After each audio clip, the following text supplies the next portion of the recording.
সকলোকে যীশু খ্ৰীষ্টৰ নামত আকৌ এবাৰ নমস্কাৰ। কাৰণ এতিয়া আমি আহক আমি ঈশ্বৰৰ কাহিনীৰ বাৰে আমি চাম। আৰু যেনেকৈ আমি ইয়াৰ আগত আমি চাইছিলো মোৰ কাহিনী, যেনেকৈ নিজৰ কাহিনী, নিজৰ সাক্ষী কেনেকৈ আমি পাতিব লাগে, কেনেকৈ দিব লাগে।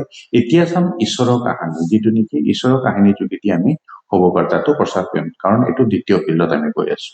আৰু দ্বিতীয় ফিল্ডত আমি যেতিয়া যাম আৰু ঈশ্বৰৰ যেতিয়া কাহিনী কম, সেইটো আমি এটা হাতৰ যোগেদি আমি ক'ব পাৰিম। আৰু হাতৰ যোগেদি ক'বলৈ কেনেকৈ আমি সেইটো কৰিম, কাৰণ এতিয়া আমি আহক আমি সকলোৱে হাতেৰে চাম। এইটো ধৰি লওক, এইটো গোটেইটো ঈশ্বৰৰ সৃষ্টি হয়। আমাৰ সকলোকে ঈশ্বৰে আমাক কি কৰিছে, সৃষ্টি কৰিছে। আৰু সকলো সৃষ্টিৰ মাজত আমাকো সৃষ্টি কৰিছিলে। আৰু যিমান বিলাক আছিলে এই জগতত সকলোকে সৃষ্টি কৰিছে। আৰু সেই সকলোকে কি কৰিছিলে, একেলগে আমাক ৰাখিছিলে। কিন্তু যেতিয়া সৃষ্টিৰ মাজত যেতিয়া পাপটো আহিল, আৰু পাপ যেতিয়া অহাৰ পিছত, পাপ যেতিয়া আমি বিলাকে যিমান বিলাক মনুষ্য সন্তান বিলাকে আমি পাপত পৰিলো, আৰু সেই তেতিয়া কি হ'ল, আমি পাপৰ পৰা বিচলিত হৈ গলো, আমি পাপৰ পৰা দূৰত গুচি গলো। আৰু কি হ'ল, আমি তথাপিও যেতিয়া দূৰত যোৱাৰ পিছতো আমি নিজকে বহুত কোচিছ কৰিছিলো, আমি সোমাবলৈ আমি কোচিছ কৰিলো ঈশ্বৰৰ মহিমাত, ঈশ্বৰৰ প্ৰেমত। কিন্তু আমি কি হ'ল, তথাপিও আমি পৃথক হৈ থাকিলো। আমি কেতিয়াও সোমাব নোৱাৰিলো, ঈশ্বৰৰ এই অনুগ্ৰহত থাকিব নোৱাৰিলো। কাৰণ আমি পাপ কৰিছিলো, এই জগতত লিপ্ত আছিলো। আৰু সেইটোৰ কাৰণে কি হ'ল, আমি চেষ্টা কৰিছিলো কিন্তু নহল। কিন্তু তথাপিও আমি চেষ্টা কৰি থাকোতেও তথাপিও নহল। যেতিয়া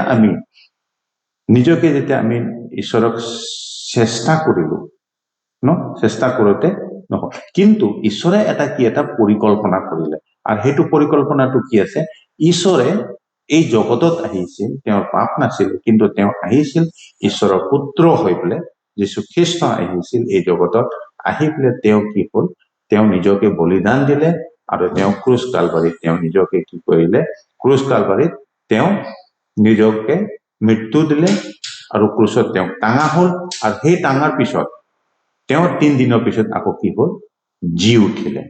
আৰু সেই জিয়াৰ সময়ত তেওঁ যে 3 দিনৰ পিছত যে জিয়াটোৱে আমি সকলোৱে কি কৰিলো, আৰু যেতিয়া আমি সকলোৱে বিশ্বাস কৰিলো, আমি সকলোৱে তেওঁক স্বীকাৰ কৰিলো, হয় তেওঁ একমাত্ৰ ঈশ্বৰ, আমি সেইটো বুজি পালো। আৰু তেতিয়া আমি তেওঁৰ ভিতৰত আহিলো। আৰু যেতিয়া অহাৰ লগে লগে আমি সকলোৱে এক হৈ গল। আৰু সেইটো আগতে নেকি আমি নাছিলো, নাথাকাৰ অৱস্থাত, কিন্তু আমি যেতিয়া পৃথক আছিলো। আৰু পৃথক হোৱাৰ পিছতে আমি যেতিয়া যীশু খ্ৰীষ্টক আমি গ্ৰহণ কৰাৰ পিছতে আমি বহুত এনেকে কি আছে, আমি কষ্ট কৰিছিলো সোমাবৰ কাৰণে। আৰু তেতিয়া যীশু খ্ৰীষ্টক যেতিয়া গ্ৰহণ কৰাৰ লগে লগে আমাৰ পাপ বিলাক কি কৰিলে, আমাক ধুই দিলে। আৰু সেই পাপটো ধোৱাৰ পিছত আমি কি হল, আমি সেই আকৌ পুনৰ যেনেকে প্ৰথমতে আছিলো, সেই তেনেকে আমি সকলোৱে কি হল, আমি তেওঁৰ অনুগ্ৰহত আহিলো। আৰু অনুগ্ৰহত অহাৰ পিছত আমি ভালকে জীৱন যাপন কৰিলো। আৰু এইটোৱে হ'ল এটা হাতৰ যোগেদি যীশু খ্ৰীষ্টৰ এটা শুভবাৰ্তা, যিটো নেকি আমি ক'ব পাৰো দ্বিতীয় ফিল্ডত। আৰু এইটো মাধ্যমেৰে আমি ঈশ্বৰৰ কথাবিলাক আমি বৰ্ণন কৰিব পাৰো। আৰু লগতে আপোনালোকে এইটো কৰিব, এইটো যিটো হাতৰ যোগেদি বেলেগ আৰু অন্য 3জনকৈ ব্যক্তি আপোনালোকে ঈশ্বৰৰ শুভবাৰ্তাটো ক'ব পাৰে।